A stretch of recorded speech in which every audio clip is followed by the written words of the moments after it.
Bueno, continuando con nuestras charlas del curso virtual de neumología, estamos con la doctora en estos momentos, Ana Quintana Quegua, que es médico neumólogo del Hospital Cayetano Heredia, con el tema manejo de las exacerbaciones en bronquiectasis, no FQ.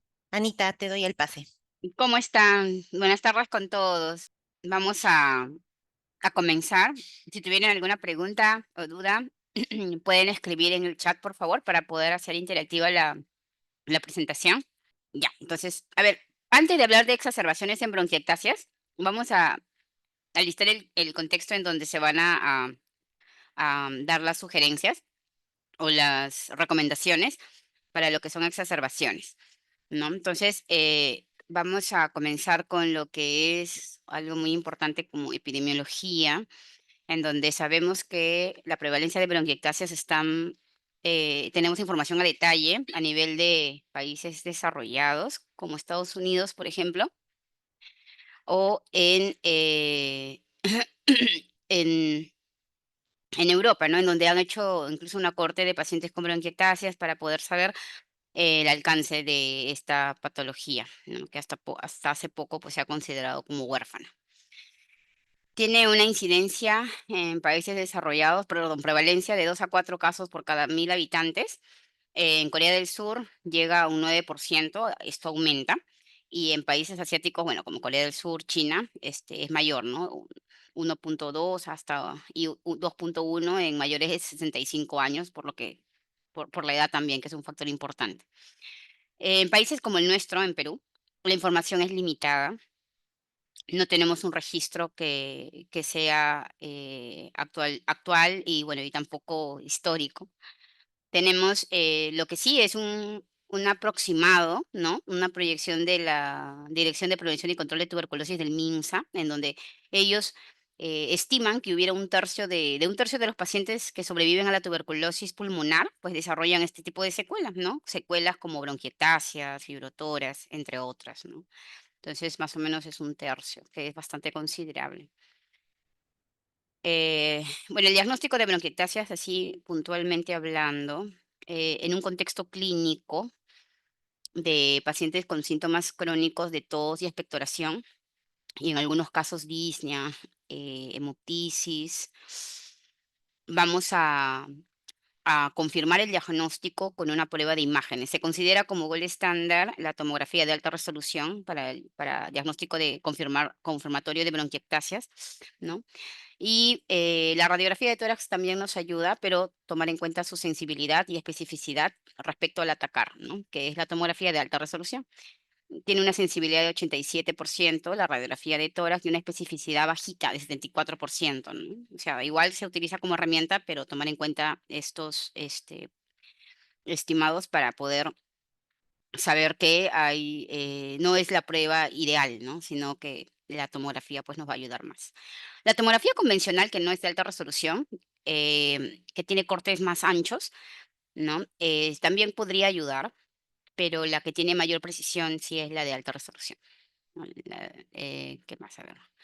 Ya, el contexto clínico en el que se va a dar la sospecha de bronquiectasias es justo esto, ¿no? Tos productiva, con historia de exacerbaciones, puede haber hemoptisis, ¿no? La tomografía nos va a ayudar un segundito, quiero mover esto.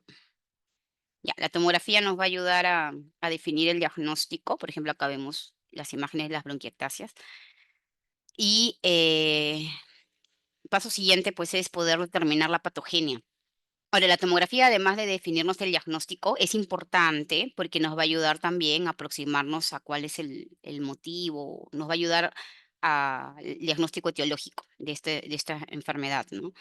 Podemos estar frente a un caso bueno, etcétera, ¿no? Acá he puesto los más frecuentes, por ejemplo, los postinfecciosos en nuestro medio es el más estimado como que importante, ¿no? Por ejemplo, post-tuberculosis, post-neumonías importantes, ¿no? Como COVID, por ejemplo, hace poco nada más que hemos estado con el tema de las olas por COVID, em, u otras infecciones virales, ¿no? Que también podrían dejar lesiones tipo bronquiectasias, ¿no? Otro también, las neumonías intrahospitalarias, ¿no? Por gérmenes resistentes también están asociadas a bronquiectasias, etcétera. La enfermedad por reflujo gastroesofágico también es otro motivo importante, ¿no? Que es el síndrome aspirativo. Eh, Otro también, no menos importante, pues asma, EPOC, enfermedades crónicas respiratorias, ¿no? Y bueno, y otras ya menos frecuentes, ¿no? Ahora, en lo que es tomografía, tenemos lo característico para bronquiectasias es la dilatación bronquial. ¿Y cómo es que definimos la dilatación bronquial en tomografía? Uno, la relación el diámetro del bronquio respecto al diámetro de las arterias, ¿no? Bronquio-arteria es un conjunto que por lo general anatómicamente hablando siguen un mismo camino y cuando esto es mayor de uno, pues hablamos de que hay el signo del anillo, el anillo en sello, ¿no? Que es positivo, ¿no? Que nos habla de bronquiectasias. La falta del estrechamiento regular, cuando uno sigue el trayecto de la bronquiectasia, pues se ve que hay falta de estrechamiento, sino que están dilatadas. Y lo otro es em, la visibilidad de la vía respiratoria, o sea, del recorrido de los bronquios dentro del centímetro cercano a la superficie de la pleura, sea costal o sea mediastínica, ¿no? En la parte distal, pues ya no debería de verse el trayecto de los bronquios, de por la ramificación que hace, pues debería el diámetro ser cada vez más pequeñito y ya no ser distinguible, ¿no? Sin embargo, cuando está cerca dentro del centímetro de la periferia, hablamos de bronquiectasias también, ¿no? Dilatación de los bronquios patológica. Y los signos característicos en tomografía que nos sugieren bronquiectasias, pues es el engrosamiento de la misma pared bronquial, ¿no? En algunos casos se puede ver impactación del moco, ¿no? O también patrón en mosaico por atrapamiento aéreo en la fase expiratoria en una tomografía, ¿no? Esos son signos importantes que pueden verse o se asocian a bronquiectasias, ¿no? Ahora, de estas bronquiectasias, hablando en pacientes estables, que son los pacientes que llegan pues a consultorio, a los establecimientos de salud, eh, una vez que uno sospecha clínicamente, confirma el diagnóstico, y para confirmar el diagnóstico, pues sí hay que derivarlos para que podamos hacerles las tomografías bueno, en el hospital, ¿no? Las pruebas de función pulmonar, y sea en atención primaria o en el hospital también la determinación del agente etiológico perdón, el agente microbiológico que esté dentro de las bronquiectasias, no sea un cultivo de esputo de gérmenes comunes, ¿no? Estos tres puntos son importantes en pacientes que tienen bronquiectasias, ¿no? Para poder clasificarlos junto con la historia, los antecedentes, los datos que nos pueda dar el paciente en consulta, ¿no? La clasificación de estos pacientes con bronquiectasias son dos, que son complementarias, el FACET, que fue implementado en el 2014 en España, y el BCI, que es el índice de severidad de bronquiectasias, que es del Reino Unido, también en el 2014, ¿no? Y ambos son complementarias, ¿por qué?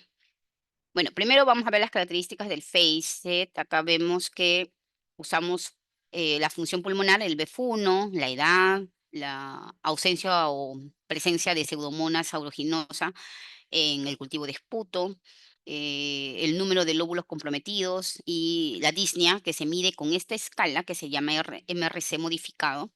Y en base a estos cinco variables, vamos a ver si nuestro paciente tiene pues un caso leve, moderado o grave, ¿no?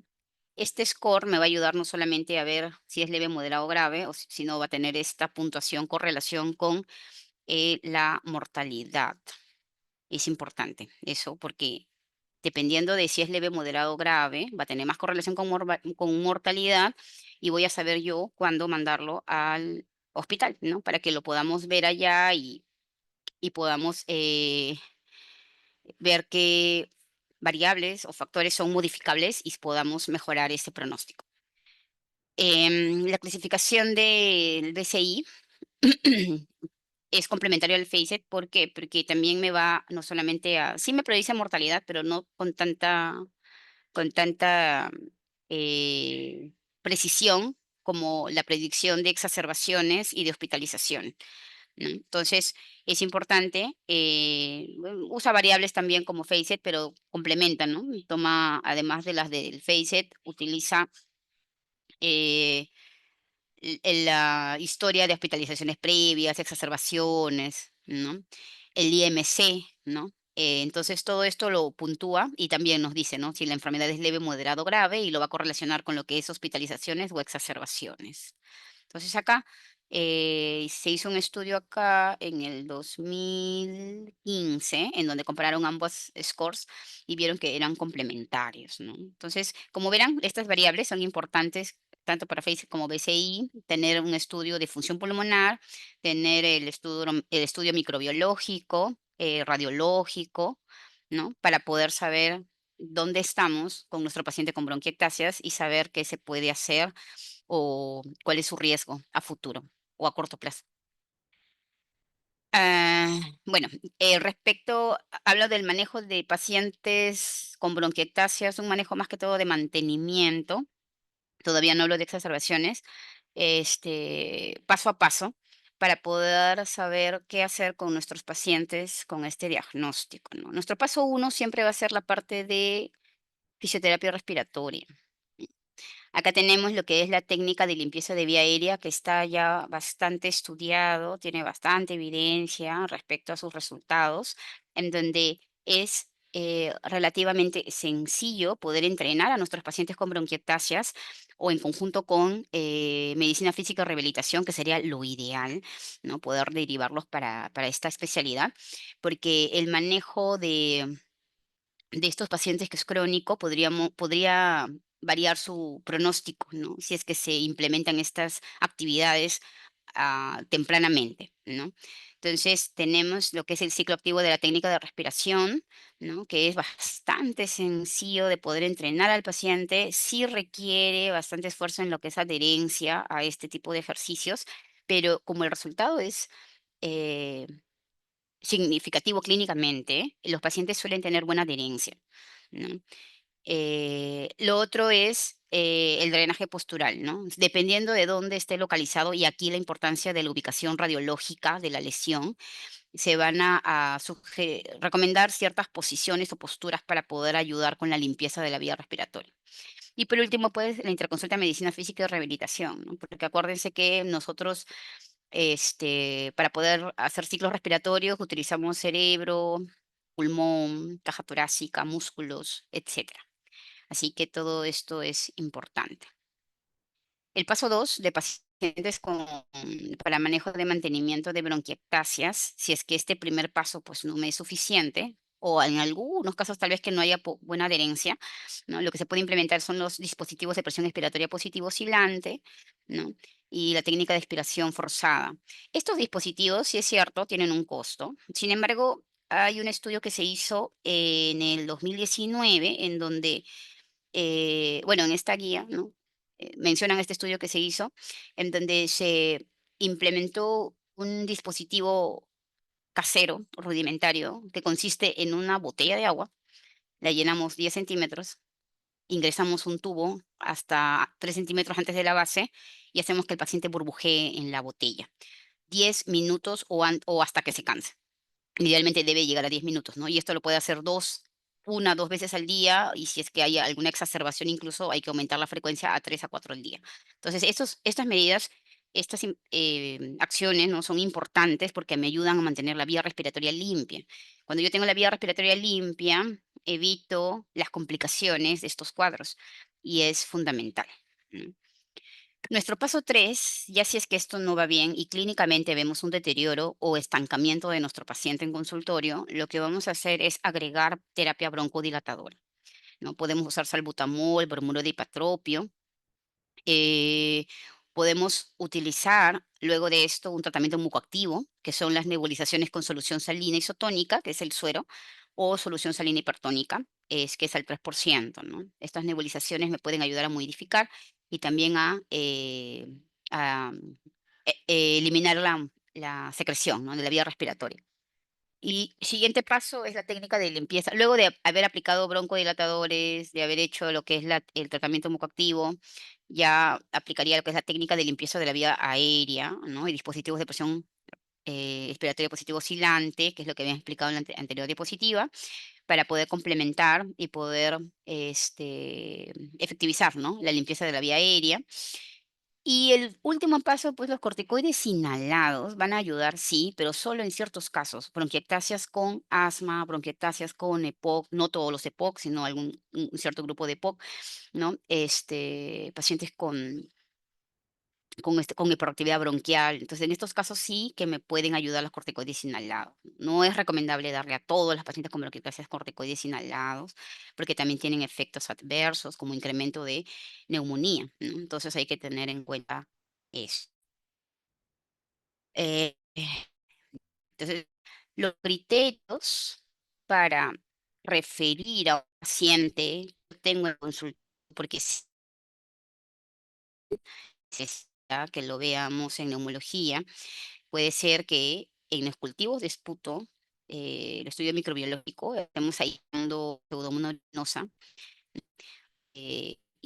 o bueno, colonización por Pseudomonas aeruginosa o por Staphylococcus aureus resistente, ¿no? O por una micobacteria, ¿no? Entonces, sí que hay que referirlo si tenemos estos hallazgos para poder ampliar el tratamiento. El deterioro de la función pulmonar, ¿no? Por eso es importante las espirometrías periódicas para saber cómo va nuestro paciente y el test de caminata, que es una prueba en la cual nosotros podemos ver la capacidad, ¿no? Del paciente con esta patología crónica. Contar en la historia clínica las exacerbaciones recurrentes, por ejemplo, 3 a más al año ya es recurrente, y entonces sí está pasando algo con este paciente y tenemos que derivar comorbilidades como artritis reumatoidea, inmunosupresión, enfermedad inflamatoria intestinal, problemas de discinesia ciliar primaria, que es un poquito más raro, o aspergilosis broncopulmonar alérgica, que también es más raro, pero si hay alguna comorbilidad importante, también es importante derivarlo. O si tenemos una enfermedad avanzada. Por ejemplo, un BCI más de 4 o un FACET más de 2 es una enfermedad grave, ¿no? Entonces tenemos que referirlo sí o sí. Y candidatos, por ejemplo, a algún tratamiento quirúrgico o intervencionismo, ¿no? ¿En qué casos? Hemoptisis recurrente, hemoptisis masiva, ¿no? Localización de las lesiones por bronquiectasias, ¿no? No todas las bronquiectasias son iguales, o no todo tamaño de bronquiectasia o área comprometida por bronquiectasia es igual. Un centímetro de bronquiectasia, o bueno, 5 centímetros de bronquiectasia en tal lóbulo o en tal lugar no es igual en todos los pacientes. Por ejemplo, en estas dos imágenes que les traigo, no se nota muy bien, pero las que están cerca al mediastino, ¿no? A todo lo que es el sistema arterial, vascular, es sumamente peligroso, ¿no? Porque podrían hacer hemoptisis masivas y estos, pues, si es que no lo han hecho, probablemente lo hagan. Y sí que hay que evaluarlo. Lesiones localizadas, puntuales, en estas ubicaciones también sí sería para ver si son quirúrgicas o no, ¿no? Bueno, en este caso no, porque tiene lesiones en ambos pulmones, ¿no? Pero lo traje más que todo por la localización de la lesión, ¿no? Eh, y bueno, y dentro de lo que es el manejo de mantenimiento de las bronquiectasias, ya la colita de lo que es el manejo serían las inmunizaciones, ¿no? Dentro de las inmunizaciones, importantísimo el tema de la influenza anual, ¿no? Entre marzo y abril de cada año, antes de la época o el periodo de invierno, es importante reforzar este conocimiento en nuestros pacientes para que ellos vengan y nos busquen para cumplir con la inmunización. Esta indicación de la influenza, pues es general, ¿no? em, la vacuna contra el neumococo conjugada 13 valente, bueno, nuestro esquema de vacunación está en pacientes más de 60. Sin embargo, en la Sociedad Peruana de Neumología, en el 2024, se ha recomendado que esta vacuna, pues también hay que colocarla en pacientes que tengan comorbilidades pulmonares crónicas, ¿no? Y aquí entran nuestros pacientes con bronquiectasias. Así que a recomendarles esta inmunización también. Pronto va a venir la vacuna conjugada 15 valente, que la van a implementar seguro en lo que queda del año. Vamos a escuchar noticias de seguro. Y la vacuna antineumocócica polisacárida 23 valente, esta sí está recomendada, pero en mayores de 60, para un refuerzo respecto a la 13 valente, ¿no? La conjugada. Entonces, esto se podría colocar como un refuerzo luego de un año en pacientes que tengan la vacuna 13 valente y en pacientes inmunosuprimidos, como por ejemplo pacientes con bronquiectasias y oncológicos, hay que colocarlas a las 8 semanas, luego de la 13 valente, ¿no? Es importante saber eso, porque de nosotros depende cuánto va a salir educándose nuestro paciente de consulta, ¿no? Y por último, la vacuna contra la difteria y tosferina es importante a propósito del incremento de casos que hubo en regiones de tasa de vacunación bajas, ¿no? De tosferina en adultos, ¿no? Y bueno, esta enfermedad, pues lamentablemente es mortal en menores de 5 años. Y recordar que en adultos hay que hacer un refuerzo cada 10 años, ¿no? Porque sí nos puede ayudar a evitar cuadros respiratorios bastante molestos, y más en nuestros pacientes con bronquiectasis. También lo recomiendan en personal de salud. Ya. Ya yendo a exacerbaciones, acá sí voy a dejar de correr un poquito. Tenemos lo que es, ¿cómo lo definimos? Lo vamos a, no es algo muy preciso, pero sí es entendible, ¿no? El empeoramiento de los síntomas, incremento o exacerbación de la tos, incremento del volumen o viscosidad o purulencia del esputo. Por eso es que siempre a nuestros pacientes con bronquiectasis tenemos que decirles que en una libreta de anotes o en el celular, pues tomen nota de las características de la expectoración, del color, de la consistencia, ¿no? Y esto puede acompañarse de sibilancias, falta de aire, disnea, ¿no? Nemoptisis, malestar general, no siempre, alguno de ellos puede haber o ninguno de ellos, ¿no? Pero si tiene el incremento de la tos y los cambios en el características de la expectoración, pues eso es una exacerbación. Eh, para las infecciones respiratorias, ¿se podría explicar lo que es el CUR 65, lo que usamos para neumonía, para saber cuándo mandarlos o darles un tratamiento ambulatorio, intrahospitalario o incluso ingresarlos a UCI, ¿no? Que requieran soporte ventilatorio, vasopresor? Entonces es tan sencillo como acordarse de las 5 variables, ¿no? El estado de sensorio, la urea, la frecuencia respiratoria, la presión y nuestra edad, que es sumamente importante, ¿no? Entonces vamos viendo cómo estratificar a nuestros pacientes y ver qué sería lo mejor para ellos o dónde sería mejor tratarlos, ¿no? Hay otra que no es el COR 65, sino que es la clasificación del ATS, en donde utilizan más variables, ¿no? Donde tenemos al alcance de la mano, pues, más exámenes de laboratorio. Entonces, acá también me sirve para saber, ¿no? Si el paciente va a ser tratado de forma ambulatoria, según la puntuación, o va a ser tratado en hospitalización, en observación, o ya hospitalizado, ¿no? Entre esta y la anterior, pues la anterior me va a ayudar es un poquito más práctica, ¿no? De más aplicable, ¿no? En nuestro día a día de consulta. Entonces, respecto al manejo de exacerbaciones, tengo cuatro, tres, diría tres, las más importantes recomendaciones. Lo primero es, si tengo una exacerbación, sí, pues hay que descartar que no hay algo infeccioso, que sería lo más frecuente, ¿no? Y más en etapas de invierno. Hay que confirmar la ausencia de que no haya micobacterias, ¿no? Siempre acordarse de pedir el BK o el Expert Plus de esputo para tener un diagnóstico rápido, si es que eso no. Lo otro es cultivo de gérmenes comunes de esputo, siempre previa administración de antibióticos y al finalizar el tratamiento antibiótico, ¿no? Para ver si se ha erradicado o, bueno, o queda colonizado, ¿no? Lo otro es solicitar pues los hisopados nasofaringios. Ay, acá me he equivocado, es HNF. Es hisopados nasofaringios, las pruebas de PCR para descarte pues, de influenza, de COVID, ¿no? Para tomar nuestras precauciones. Y los hemocultivos, bueno, algunos lo recomiendan, sobre todo en casos severos, ¿no? Que se van a hospitalizar de todas formas, ¿no? Siempre y cuando haya registro de fiebre. Respecto al tratamiento en sí, vamos a utilizar un poquito de lo que hablé, por eso es que había comentado los primeros pasos en pacientes de mantenimiento con bronquiectasias, ¿no? Porque este va a ser el pilar, no es que uno deja de dar esas recomendaciones, sino es que se complementa con lo anterior, ¿no? Porque es la base, es importante. Entonces es la terapia broncodilatadora, los inhaladores, ¿no?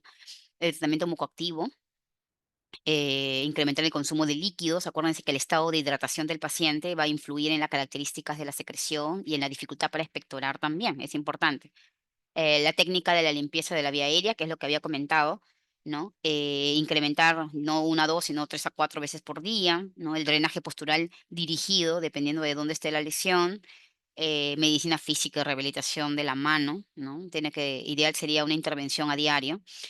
Y los dispositivos de presión expiratoria positiva oscilante también están indicados con mayor frecuencia en pacientes que están exacerbados.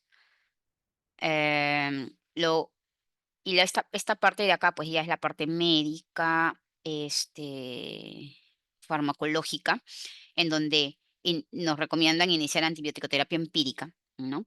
Si el cuadro es leve, menos de 14 días, ¿no? Si es que el cuadro es severo o es moderado, pues sí se podría plantear el tiempo de 14 días, ¿no? Para poder probablemente erradicar al microbio que esté causando la infección.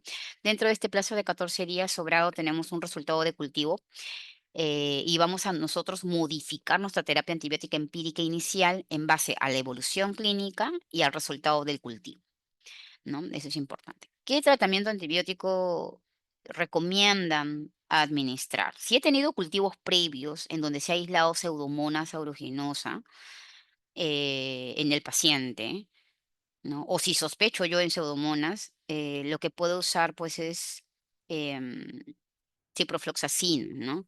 Sí podría usar ciprofloxacino hasta 14 días para tratar estos cuadros dependiendo de la gravedad del cuadro o dependiendo pues sobre todo eso, ¿no? De la gravedad del cuadro. Si el paciente se va a hospitalizar, sí se recomienda usar cefalosporinas antiseudomónicas, ¿no? Como la ceftazidima, ¿no? De todas formas. Si es que yo no tengo sospecha de pseudomonas, que sería poco frecuente en los pacientes que manejamos, podría usar macrólidos de forma ambulatoria, ¿no? Y con seguimiento cercano de estos pacientes, ¿no? Para ver si es que hay que rotar antibióticos dependiendo de la evolución clínica. Corticoides inhalados, como lo había comentado, dependiendo de si está indicado o no, ¿no? Tomando en cuenta los efectos adversos. Y no usar de forma rutinaria antifúngicos, esto más para la parte intrahospitalaria, ¿no? Si es que tengo alguna evidencia de alguna enfermedad por hongos o algún aislamiento de hongos, porque los pacientes que están sometidos a o que han recibido terapias antibióticas largas, como son los pacientes con bronquiectasias, eh, muy fácilmente pues van a tener aislamiento de hongos y no necesariamente sea una infección por hongos, ¿no? Así que eso sí hay que tomarlo con pinzas, con bastantes pinzas. No, entonces creo que eso es lo que quería compartir el día de hoy. Ay, no he visto los comentarios. Muy bien. Entonces, no sé, Milagros, ¿me ayudas con los Anita, comentarios? Sí. hola, muchas gracias por tu exposición. Ha estado muy Perdón. completa. Estaba buscando más o menos qué podríamos dar de comentarios y creo que sí ha sido muy completo porque estás complementando bastante la base con la cual nuestro centro de salud y los médicos de primer nivel van a tener que tratar para ver si es que hay algún defecto o una persistencia o severidad del cuadro para poderlo referir. Una de las consultas que te iba a preguntar era, había una parte donde ante la exacerbación de bronquiectasias, nosotros usualmente nebulizamos con solución hipertónica. Hemos escuchado y también se ha visto de pacientes que han sido nebulizados con N-acetilcisteína, por ejemplo, o en el caso de nebulizaciones con con antibióticos. En ese caso, ¿qué opinas? No, sí, claro. Gracias por la pregunta, Mili. Una vez que nosotros recibimos al paciente, vamos a evaluar, ¿no? Si es que tiene indicación de terapia antibiótica para erradicar a los microbios. Y cuando planteamos erradicar al microbio, las pseudomonas, en la mayoría de casos, cuando hay exacerbaciones frecuentes. Entonces, si nuestro paciente tiene exacerbaciones frecuentes o tiene un FACET o un BCI alto, sí, pues de todas formas sí se va a beneficiar de la terapia antibiótica inhalada, de todas formas para Ujú. poder, mejorar su pronóstico. Y más o menos, ¿en cuánto tiempo yo tengo que hacer el control de mi pacientito de pruebas de función pulmonar, por ejemplo, ¿no? Eso también sería una de las preguntas que también a veces nos hacemos. No he encontrado algo que esté establecido, Ujú. pero, lo que recomendaban, ¿no? En esta guía que había revisado, era que podían ser anuales, ¿no? Anuales, si es que no habían exacerbaciones en el camino. Pero si hay exacerbaciones en el camino, una vez superada la exacerbación, sí se podría hacer alguna prueba de función pulmonar para ver cómo ha quedado luego de esa Así es. exacerbación. Ujú. Y qué importancia también tiene mucho la fisioterapia respiratoria, ¿no? Porque dentro del manejo tenemos que hacer un conjunto de especialistas, los cuales tienen que manejar no solamente el neumólogo, sino también el fisioterapeuta. En ese caso, más o menos el tratamiento de profilaxis de antibiótico-terapia crónica la podemos hacer con macrólidos, ¿cierto? Entonces, más o menos, ¿cómo daríamos el tratamiento? Si hay exacerbaciones frecuentes, que también es mi punto de corte para saber cuándo voy a usar los macrólidos de forma crónica, sí podríamos usar acitromicina interdiario, ¿no? En un plazo de 6 meses e ir evaluando, chequeando sobre todo los efectos adversos que puedan presentar el paciente, ¿no? O QT prolongado, por ejemplo, que es el más temido. Entonces, siempre poniendo costo-beneficio, implementar una medida, ¿no? Para mejorar el pronóstico del paciente. Muchísimas gracias, Anita. Gracias por tu exposición y tu presencia en esta presentación. Bueno, Mm, ahora damos pase a nuestro jefe del servicio, que dará Gracias. por concluir estas exposiciones tan interesantes por el Día del Neumólogo. Ok, muy buenas tardes con las personas que hoy estuvieron presentes en esta charla virtual que hemos presentado. Quisiera dar un agradecimiento especial de parte de nuestro servicio de neumología, de nuestro querido Hospital Cayetano Heredia, por la organización, a la doctora Milagro Maguiña, que fue la que elaboró todos estos temas y también estuvo muy presente en cada momento de cada una de las exposiciones. También al doctor Oscar Galloso, al doctor Enrique Valdivia, a la doctora Ana Quintana, al doctor Walter Espinosa, a la doctora Ana García y a la licenciada Ana Paucar. A todos ellos muchas gracias porque se han dado bastante tiempo para presentar diferentes tópicos que nosotros realizamos permanentemente en el servicio y espero que les haya servido de mucho. Eh, También quiero agradecer a todo el personal de salud que estuvo presente durante los diferentes tópicos que hemos presentado y decirle que repetiremos nuevamente diferentes charlas en el transcurso de este año. Nuestro objetivo es llevar a todos ustedes los conocimientos, las estrategias y todo lo que hacemos en el consultorio o en el servicio de neumología, tanto en lo que es consulta externa, en lo que es procedimientos y en lo que es hospitalización. Contamos nosotros en el servicio con 22 camas de hospitalización y una conexión permanente con el servicio de cuidados intensivos con lo cual trabajamos de la mano. También les hago conocer a todo el personal de salud que nos escucha, que nosotros estamos llanos a poder recibirlos si es que derivan pacientes, porque contamos en este momento bueno, con la consulta externa, tanto en la mañana como en la tarde, porque hay una gran fluencia de pacientes. Contamos con 22 camas de hospitalización para pacientes sumamente complicados. Y además, hacemos diferentes procedimientos como son broncoscopía, pruebas de función pulmonar, dentro de ellas espirometría, difusión de monóxido de carbono, hacemos test de caminata, hacemos toracocentesis, biopsia de pleuras, etcétera, ¿no? Y para implementar progresivamente nuevas procedimientos en los próximos meses. A todos ellos, a todos ustedes, con mucho cariño, vamos a hacerle llegar también todo lo que hacemos ahí de una manera con lo que es conocimientos, con lo que es eh, evidencias para que ustedes puedan tenerlo presente. De mi parte, como jefe de servicio del servicio de neumología, les agradezco por su presencia y por el Día de la Neumología, es decir, en esta semana estamos haciendo la Semana de la Neumología y nuestro día es el día 30. Por lo tanto, a todos los neumólogos presentes en esta charla también les deseo un feliz Día de la Neumología. Doy por concluido, doy por clausurado este tópicos que hemos dado, esta charla virtual que hemos presentado. Muchas gracias por todo.